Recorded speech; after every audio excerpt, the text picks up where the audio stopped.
স্বাগত খেলা যোগে আপনাদের সাথে আছি আমি ফাইম রহমান।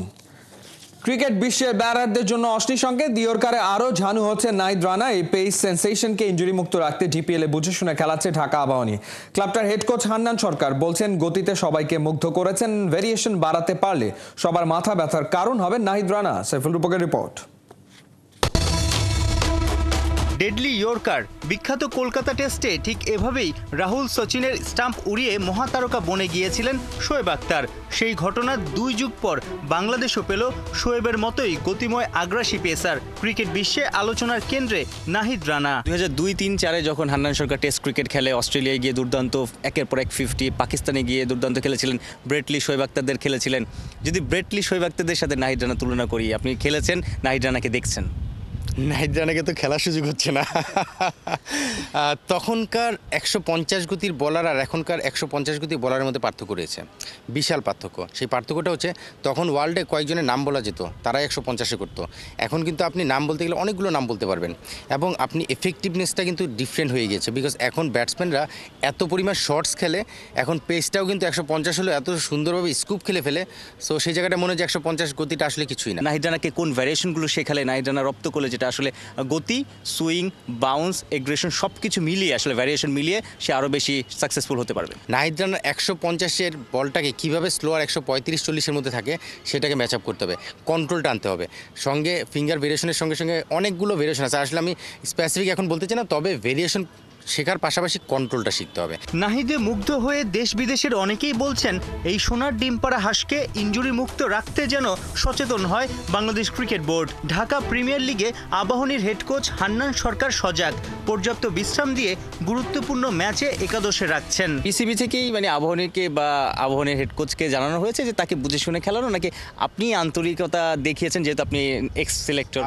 আমি আসলে বিসিবি থেকে জানানোর আগে আমি নিজে থেকে জেনে নিয়েছি। অন্য টিমে যারা রয়েছে তাদেরকে নিশ্চিতভাবে বিসিবি থেকে জানানোর কথা, আমার টিমেও হয়তো জানাতো, যেহেতু আমি বাইজিৎ ভাইয়ের সঙ্গে খুব ভালো অ্যাটাচমেন্ট রয়েছে বা ন্যাশনাল সিলেক্টর ছিলাম রিসেন্টলি। সো আমি জানি, আমি নিজ থেকে আগ বাড়িয়ে বিষয়গুলো নিয়ে শেয়ার করেছি এবং ডিসকাস করে যে নাহিদকে কীভাবে ইউজ করে আমরা ন্যাশনাল টিমের জায়গা থেকেও যেন কোনো ক্ষতির মুখে না পড়ে, পাশাপাশি আমার আবাহনীর জন্য উপকৃত হয়, সেই জায়গা থেকে ম্যাচ আপ করার চেষ্টা করছি।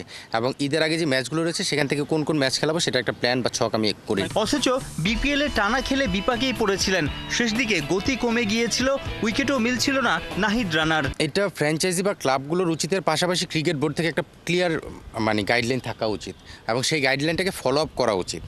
আমি যেহেতু বিপিএলের সেই সময়টা সিলেক্টর ছিলাম, আমার কাছে দেখে মনে হয়েছে যে প্রপার গাইডলাইনটা একটু স্ট্রংলি ফলো আপ করা উচিত ছিল। শুধু দুরন্ত গতিই নয়, আসছে দিনে নাহিদ রানার স্লোয়ার ডেলিভারি হতে পারে প্রতিপক্ষের ত্রাস। সাইফুল রূপক, 71। আইপিএলে দল পেতে চলেছেন মুস্তাফিজ ও তাসকিন। ফ্র্যাঞ্চাইজি থেকে যোগাযোগ করে আগ্রহ প্রকাশ করা হয়েছে। খবর রটে গেলেও খেলাযোগ এসব তথ্যের কোনো সত্যতা পায়নি। বিসিবির পক্ষ থেকে ক্রিকেটাররাও এনওসির জন্য কোনো আবেদন করেনি। তাহলে প্রশ্ন হলো, কদিন পরপর এমন খবর ছড়ায় কেমন করে? খালিদ জামিলের রিপোর্টে বিস্তারিত। বাংলাদেশের মিস্টার ডিপেন্ডেবলের গল্পটা বলে শুরু করা যাক। 2008 সালে আইপিএল এর প্রথম আসর থেকেই অপশনে নিজেকে তুলেছেন এই উইকেট কিপার ব্যাটার। কোনোবারই তার প্রতি আগ্রহ দেখায়নি কোনো ফ্র্যাঞ্চাইজি। 2020 আসরে তাই নাম দিতেই আগ্রহ হারিয়েছিলেন, কিন্তু জানা গেল আইপিএল এর কয়েকটা ফ্র্যাঞ্চাইজি তাকে অনুরোধ করেছে। মুশফিক তাই লিস্টেড হলেন। কিন্তু আশ্চর্য, এবারও তার ব্যাপারে কোনো আগ্রহ দেখালো না কেউ, থেকে গেলেন অবিকৃত। এক প্রেস মিটে ব্যাপারটা জানতে চাওয়া হলো, মুশফিক বললেন তার সাথে আইপিএল এর কেউ যোগাযোগ করেনি। কয়েকটা ফ্র্যাঞ্চাইজি আগ্রহী একথা মিডিয়ায় জেনে নাম দিয়েছিলেন। প্রমাণ হলো সংবাদ মাধ্যমে রটা গল্পগুলো আসলে গাল গল্প ছিল। এবারও তেমনই গাল গল্প শুরু হয়েছে বাংলাদেশের দুই পেসার তাসকিন আহমেদ এবং মোস্তাফিজুর রহমানকে ঘিরে। কাটার মাস্টারের সাথে যোগাযোগ করেছে কলকাতা নাইট রাইডার্স, আর তাসকিন যাচ্ছেন লখনৌ সুপার জায়ান্টসে। বিসিবি এনওসি দিলেই উঠবেন বিমানে, চাউর হয়েছে এমন খবর। কিন্তু বাস্তবতা আসলে কি? আলোচনা হচ্ছে কিনা কোনো ক্রিকেটার সাথে? কোনো আলোচনা হয়নি, আপাতত কেউ এনওসিও চায়নি, কোনো আলোচনা হয়নি। তাসকিন মুস্তাফিজকে নিলামে বিট করে দলে ভেড়াতে এবার আগ্রহ দেখায়নি কেউ। তারপর ইচ্ছে খুশি মতো যখন তখন যাকে তাকে দলে টানার সুযোগও নেই, কারণ বিসিসিআই এর বেঁধে দেওয়ার রুল বুক ফলো করতে হয় সবাইকে। প্লেয়ার সাইন করার প্রথম শর্ত অকশনের প্লেয়ার লিস্টে ওই খেলোয়াড়ের নাম থাকতে হবে। তার মানে এই শর্তে উতরে গেছেন তাসকিন মোস্তাফিজ দুজনেই, কিন্তু রুল বুকের এটাই শেষ পৃষ্ঠা নয়। প্রতিটা আইপিএল ফ্র্যাঞ্চাইজি মোট 25 জন ক্রিকেটার দলে নিতে পারে, যাদের মধ্যে বিদেশি সর্বোচ্চ 8 জন। গুঞ্জনে যুক্ত হওয়া ফ্র্যাঞ্চাইজি কলকাতা এখন পর্যন্ত 23 ক্রিকেটার দলে টেনেছে, যার মধ্যে বিদেশি 8 জন। লোকাল রিক্রুট ক্যাটাগরিতে 4টা স্লট ফাঁকা থাকলেও সেখানে বিদেশি কারো জায়গা নেই। ওদিকে লখনৌর ওভারসিজ ক্যাটাগরিতে 2টো স্লট ফাঁকা থাকলেও এর মধ্যে টোটাল 24 ক্রিকেটার নিয়ে ফেলেছে তারা। তাহলে তাসকিনের কি চান্স থাকছে? সেটা পরিষ্কার হতে আইনের মারপ্যাচ বুঝতে হবে আরও। প্রতিটা ফ্র্যাঞ্চাইজি এক সিজনে একটা নির্দিষ্ট অ্যামাউন্ট খরচ করতে পারে। 2025 আইপিএলে অঙ্কটা 120 কোটি। মনে রাখতে হবে কোনো প্লেয়ার কিনতে তাকে অন্তত তার বেস প্রাইস দিতে হবে। এখন এই 120 কোটির মধ্যে কলকাতার পার্সে আছে 5 লাখ, লখনৌয়ের 10, যেখানে মোস্তাফিজের বেস প্রাইস 2 কোটি, তাসকিনের 1। তার মানে দুই ফ্র্যাঞ্চাইজির কারো পক্ষেই দুই টাইগার পেসারকে দলে টানা সম্ভব নয়।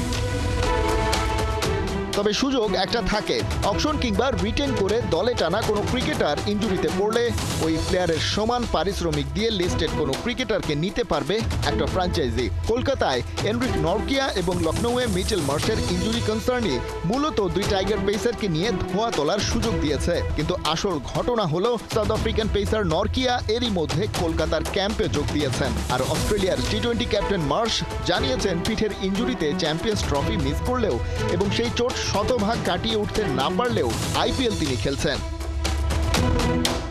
তাই তাসকিন মুস্তাফিজকে ঘিরে চাউর হওয়া খবর পুরোপুরি বানোয়াট। এমন তথ্য ছড়াচ্ছে মূলত ভারতের মিডিয়া, উদ্দেশ্য এবার বাংলা থেকে কিছু ক্লিক আর ভিউজ আদায় করে নেয়া। খালিদ জামিল, একাত্তর। দ্য 100-এর প্লেয়ার্স ড্রাফট থেকে দল পাননি সাকিব, রিশাদ সহ কোনো বাংলাদেশি ক্রিকেটার। লিটন, হৃদয়, জাকের সহ মোট 29 টাইগার নাম দিয়েছিলেন টুর্নামেন্টটিতে, তবে তাদের কাউকে দলে নিতে আগ্রহ দেখায়নি ফ্র্যাঞ্চাইজি দলগুলো। খালি হাতেই ফিরতে হয়েছে গোটা বাংলাদেশকে। আগামী 5 অগস্ট থেকে শুরু হবে দ্য 100-এর এবারের আসর। মাহমুদুল হাসান সজীবের রিপোর্ট। 1,20,000 পাউন্ডের টুর্নামেন্টের দ্বিতীয় সর্বোচ্চ ভিত্তিমূল্যের ক্যাটাগরিতে নাম ছিল সাকিব আল হাসানের। ক্যারিয়ারের দুঃসময়ে আবারও দেখা যাবে বিশ্বসেরাকে মাঠ কাঁপাতে, এমনটাই ছিল সবার প্রত্যাশা। কিন্তু সবটাই যেন মরীচিকা। টাইগার অলরাউন্ডারকে কেনার আগ্রহই দেখায়নি দি 100-এর দলগুলো। অবিকৃত বাংলার পোস্টার বয়। সাকিবের মতো এই লিস্টে আছেন লেগ স্পিনার রিশাদ হোসেনও। তাকেও দলে ফেরায়নি কোনো দল। 63,000 পাউন্ড ভিত্তি মূল্য ছিল তার। খালি হাতে ফিরতে হয়েছে লিটন দাস, তাওহিদ হৃদয় সহ স্পিনার শেখ মাহেদীকে। তাদের প্রত্যেকের ভিত্তি মূল্য ধরা হয়েছিল 52,000 পাউন্ড। অবিকৃতদের এই তালিকাটা এখানেই শেষ নয়। দল পাননি নাম দেয়া মোট 29 টাইগার ক্রিকেটার, যেখানে বড় নামের সঙ্গে আছেন তানজিদ হাসান তামিম, নাহিদ রানা, তানজিম হাসান সাকিব ও শরীফুল ইসলামের মতো ক্রিকেটাররা। এর বাইরে জাকের আলী অনিক, এনামুল হক বিজয় কাউকেই কেনার প্রয়োজন মনে করেনি দলগুলো। এর আগেও ইংল্যান্ডের জনপ্রিয় 100 বলের এই টুর্নামেন্টটিতে নাম দিয়েছিলেন বাংলাদেশের বেশ কয়েকজন ক্রিকেটার। সেবারও কাউকে দলে নেয়নি কোনো ফ্র্যাঞ্চাইজি। প্রত্যাশা ছিল এবার অন্তত ফর্মে থাকা কয়েকজন সুযোগ পাবেন, তবে বাংলাদেশিদের উপর ভরসা খুঁজে পায়নি তারা। তবে কেবল বাংলাদেশই হতাশার সঙ্গী করে ফিরছে না, পাকিস্তানিদেরও একই হাল। দেশটির মোট 45 জন ক্রিকেটার ড্রাফটে নাম লিখলেও কারোই সুযোগ মেলেনি। আগামী 5 আগস্ট থেকে শুরু হবে টুর্নামেন্টটির এবারের আসর। মাহমুদুল হাসান সজীব, একাত্তর। নাম লিখিয়েছিলেন 45 জন, তবে ডাক পাননি একজনও। এমনই এক চমকপ্রদ ঘটনা ঘটেছে দ্য 100-এর ড্রাফটে পাকিস্তানি প্লেয়ারদের সাথে। 45 জনের তালিকায় ছিলেন পেসার নাসিম শাহ, মোহাম্মদ আমির, স্পিনার উসাম আমির, অলরাউন্ডার শাদাব খান ও ইমাদ ওয়াসিমের মতো ক্রিকেটার। এদের প্রত্যেকেই এর আগে 100 বলের এই টুর্নামেন্টে খেলেছেন। তবে এবার দল না পাওয়ার কারণ হলো টুর্নামেন্ট চলাকালীন পাকিস্তান সিরিজ খেলবে ওয়েস্ট ইন্ডিজ ও আফগানিস্তানের বিপক্ষে। তবে অনেকে আবার মনে করছেন আইপিএল এর বেশ কয়েকটি ফ্র্যাঞ্চাইজি দ্য 100-এর ফ্র্যাঞ্চাইজির মালিকানার অংশীদার হয়েছে, সে কারণেই পাকিস্তানের প্লেয়ারদের দলে নেওয়া হয়নি। ড্রাফটে সর্বোচ্চ দামে বিক্রি হয়েছে আফগানিস্তানের স্পিনার নূর আহমেদ ও নিউজিল্যান্ডের মাইকেল ব্রেজওয়েল। এএফসি এশিয়ান কাপ বাছাই পর্ব সামনে রেখে বাংলাদেশ জাতীয় ফুটবল দল পুরোদমে প্রস্তুতি নিচ্ছে সৌদি আরবের তাইফে। বিশেষ করে ভারত ম্যাচ ঘিরে বাড়তি মনোযোগ দিচ্ছে হাভিয়ার কাবরেরা শিষ্যরা। নিজেদের সেরাটা দিয়ে চ্যালেঞ্জ নিতে প্রস্তুত লাল সবুজের ফুটবলাররা। অর্ণবাবী রিপোর্ট।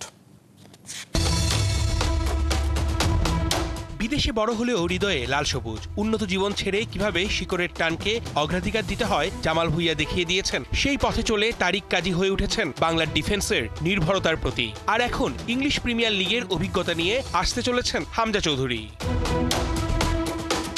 এই তালিকায় যুক্ত হলেন ইটালি প্রবাসী ফাহমিদুল ইসলাম। বাংলার ফুটবলে নতুন সম্ভাবনার দ্বার খুলেছে, যেখানে প্রবাসী প্রতিভা আর দেশীয় খেলোয়াড়দের সমন্বয়ে তৈরি হবে শক্তিশালী এক দল। ইন্ডিয়ান ম্যাচ নিয়ে তো আমরা কোচিং স্টাফ ভাবতেছি, এমনকি প্ল্যানগুলো যেগুলো দিচ্ছে এগুলো আমরা করতেছি মাঠের ভিতরে। যদি আমরা ইনশাল্লাহ করতে পারি মাঠের ভিতরে, ইনশাল্লাহ আমরা জিতবো। ন্যাশনাল টিম প্র্যাকটিস একটু হার্ড হবে, সেটাই স্বাভাবিক। বাংলাদেশ দলের এই প্রস্তুতি ক্যাম্পে বিশেষভাবে গুরুত্ব দেওয়া হচ্ছে ফিটনেস ও ম্যাচ কৌশলে। প্রতিদিন জিম ও মাঠে আলাদা সেশন রাখা হচ্ছে। রক্ষণ ও আক্রমণের বিভিন্ন প্যাটার্ন নিয়ে কাজ করছেন কোচিং স্টাফরা। বড় ম্যাচের চাপ সামলাতে খেলোয়াড়দের মানসিকভাবে তৈরি করা হচ্ছে। ইন্ডিয়া কিভাবে তাদের অ্যাটাকিং স্ট্রাকচারে যায় এবং আমরা কিভাবে ব্লকগুলো তৈরি করব, এই নিয়ে আমাদের ক্লাস হয়েছে। সো ওভারঅল আজকের সেশনটা খুব এনজয়েবল ছিল এবং ছেলেরা খুব হার্ডওয়ার্ক, মূলত প্রচণ্ড এফোর্ট দিতে হয়েছে, এনার্জির ব্যাপার ছিল এবং প্রত্যেককে দেখা গেছে যে তাদের সর্বোচ্চটা দিয়ে কাজ করেছে আজকে। বাংলাদেশের ফুটবল প্রেমীরা তাকিয়ে আছেন ভারতের বিপক্ষে লড়াইয়ের দিকে। জাতীয় দলের প্রস্তুতি, আত্মবিশ্বাস এবং দলগত সংহতি আশার আলো দেখাচ্ছে। এবার মাঠের খেলায় দেখা যাবে লাল সবুজ প্রতিনিধিরা নিজেদের স্বপ্ন কতটা বাস্তবে রূপ দিতে পারেন। অর্ণবাপী, ৭১। বিশ্বকাপ বাছাইয়ে আর্জেন্টিনার বিপক্ষে ম্যাচের আগে দুশ্চিন্তায় ব্রাজিল। নেইমার সহ বড় বড় তারকাদের খেলা নিয়ে তৈরি হয়েছে শঙ্কা। কলম্বিয়ার বিপক্ষে হলুদ কার্ড দেখলে আর্জেন্টিনা ম্যাচ মিস করবেন নেইমার। রহমান পেয়ারের রিপোর্ট। ফুটবল প্রেমীদের হৃদস্পন্দন বেড়ে যাওয়ার সময় আসছে। দুই চিরপ্রতিদ্বন্দ্বী, দুই মহাশক্তি ব্রাজিল ও আর্জেন্টিনা আবারও মুখোমুখি হবে সবুজের ক্যানভাসে। মেসি নাকি ভিনিসিউস, নেইমার নাকি লাউতারো মার্তিনেজ, কে হবে রাজা? কারা জিতবে মাঠের লড়াই? উত্তেজনা, নাটকীয় মুহূর্ত, সবকিছু নিয়ে আসছে বছরের অন্যতম প্রতীক্ষিত ম্যাচ। ফ্যানদের চিৎকার, দুরন্ত গোল, হৃদয় কাঁপানো মুহূর্ত, সবকিছু মিলিয়ে এটাই যে ফুটবলের আসল সৌন্দর্য। সুপার ক্লাসিকো, ফুটবল বিশ্বের দুই পরাশক্তির ধ্রুপদী লড়াই। আর্জেন্টিনা ব্রাজিল মুখোমুখি মানেই বিশেষ কিছু। এই ম্যাচটার জন্য অপেক্ষায় থাকেন সারা দুনিয়ার ফুটবল ভক্তরা। ২৬ মার্চ বিশ্বকাপ বাছাইয়ের ম্যাচে দুই চিরপ্রতিদ্বন্দ্বীর খেলা। এমন ম্যাচের আগে বড় ধরনের বিপদের শঙ্কায় ব্রাজিল। ভেঙে যেতে পারে ফ্যানদের দিল। আর্জেন্টিনার বিপক্ষে খেলতে পারবেন তো সেলেসাওদের সেরা তারকারা? ব্রাজিলের পরবর্তী ম্যাচ কলম্বিয়ার বিপক্ষে ২১ মার্চ সকাল ৬টা ৪৫ ম্যাচটি হবে। ভেনিউ মানে গারিনচা স্টেডিয়াম, ব্রাসিলিয়া। এই ম্যাচের পর ব্রাজিলের প্রতিপক্ষ আর্জেন্টিনা। কলম্বিয়ার বিপক্ষে ব্রাজিলের ১০ ফুটবলার নামের পাশে হলুদ কার্ড নিয়ে খেলতে নামবে। তারা যদি আবারও হলুদ কার্ড দেখেন, আর্জেন্টিনার বিপক্ষে খেলতে পারবেন না। কনমেবল বাছাই পর্বের নিয়ম অনুযায়ী দুটি হলুদ কার্ডে এক ম্যাচ নিষেধাজ্ঞা। তাই ব্রাজিলের জন্য কলম্বিয়া ম্যাচটি হবে কঠিন পরীক্ষা। ব্রাজিলের ১০ ফুটবলারের তালিকায় চমকে দেয়ার মতো নাম রয়েছে। সবচেয়ে বড় নাম নেইমার। চোট কাটিয়ে দলে ফিরেছেন এই তারকা ফরওয়ার্ড। ব্রাজিলের সমর্থকরা আর্জেন্টিনার বিপক্ষে তাকে খেলতে দেখতে চান, কিন্তু যদি কলম্বিয়ার বিপক্ষে হলুদ কার্ড দেখেন তাহলে আর্জেন্টিনার সাথে খেলতে পারবেন না। বিশ্বকাপ বাছাইয়ে দক্ষিণ আমেরিকা অঞ্চলে শীর্ষে রয়েছে আর্জেন্টিনা। ১২ ম্যাচে ২৫ পয়েন্ট সংগ্রহ করেছে বিশ্ব চ্যাম্পিয়নরা। উরুগুয়ে দ্বিতীয় স্থানে ১২ ম্যাচে ১৮ পয়েন্ট নিয়ে পঞ্চম স্থানে ব্রাজিল। রহমান পেয়ার, ৭১। ফুটবলে ক্যারিয়ার জুড়ে মাঠের পারফরমেন্স দিয়ে মেসি রোনালদো ঢুকে গেছেন সর্বকালের সেরা লিস্টে। তবে প্রসঙ্গ যখন গ্রহের সবচেয়ে ধনী ফুটবলারের, তখন শীর্ষে নেই মেসি কিংবা রোনালদো কেউই। বরং সবাইকে চমকে দিয়ে ব্রুনাইয়ের ফুটবলার ফাইক বলকিয়া বনে গেছেন বিশ্বের সবচেয়ে ধনী ফুটবলার। বিস্তারিত থাকছে রায়ান আহমেদের রিপোর্টে। মেসি নাকি রোনালদো, সেরা কে? এ নিয়ে তর্ক বিতর্ক চলতে থাকে হরদম। তবে কাতার বিশ্বকাপ জেতার পর থেকে অনেকেই এখন সর্বকালের সেরার প্রশ্নে এগিয়ে রাখে আর্জেন্টাইন জাদুকর লিওনেল মেসিকে। বিশ্ব ফুটবলে পারফরম্যান্স আর পারিশ্রমিকের সম্পর্কটা সমানুপাতিক হওয়ায় এই দুই ফুটবল গ্রেট ক্যারিয়ার জুড়েই পকেটে পুরেছেন মোটা অঙ্কের অর্থ। ইউরোপ ছাড়লেও তাদের উপার্জনটা এখনও ঈর্ষণীয়। এবার বিখ্যাত বিজনেস ম্যাগাজিন ফোর্বস ও জার্মানির তথ্য উপাত্ত বিশ্লেষণী প্রতিষ্ঠান স্ট্যাটিস্টা ফাঁস করেছে মেসি রোনালদোর হারির খবর। দিয়েছে টাকার খেলায় মেসি নাকি রোনালদো কে সেরা সে প্রশ্নের উত্তর। শুরুটা না হয় মেসিকে দিয়েই করা যাক। LM10 বর্তমানে খেলছেন যুক্তরাষ্ট্রের মেজর লিগ সকারের ইন্টার মায়ামিতে। ফোর্বস বলছে আর্জেন্টাইন এই সুপারস্টারের মোট সম্পদের পরিমাণ $650 মিলিয়ন, বাংলাদেশের মুদ্রায় যা 7,906 কোটি টাকার বেশি। MLS এ মেসি ইন্টার মায়ামিতে বছরে বেতন আর বোনাস মিলিয়ে পান $14 মিলিয়ন।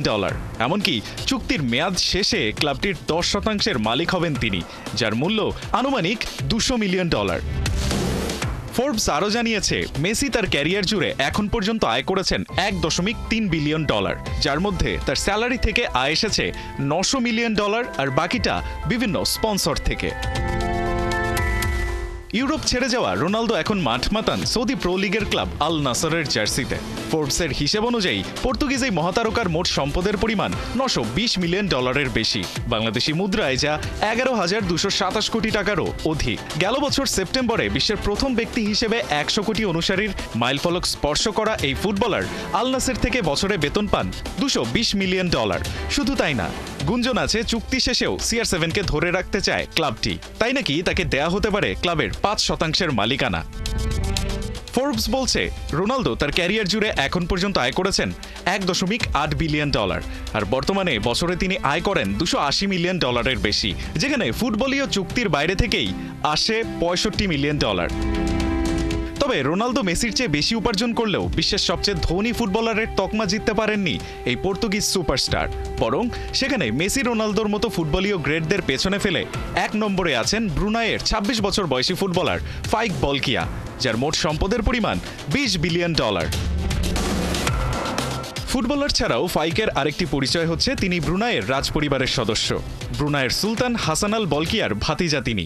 দেশটির সব তেলের খনি এবং ভান্ডারের মালিক রাজপরিবার হওয়ায় তেল রপ্তানির লভ্যাংশের ভাগ পেয়েই এই ফুটবলার মেসি রোনালদোকে পেছনে ফেলে বনে গেছেন বিশ্বের সবচেয়ে ধনী ফুটবলার। যে কারণে মেসি কিংবা রোনালদো নয়, বরং ফোর্বস বলছে মোট সম্পদের হিসেবে গ্রেটেস্ট অফ অল টাইম হলেন এই ফাইক বলকিয়া।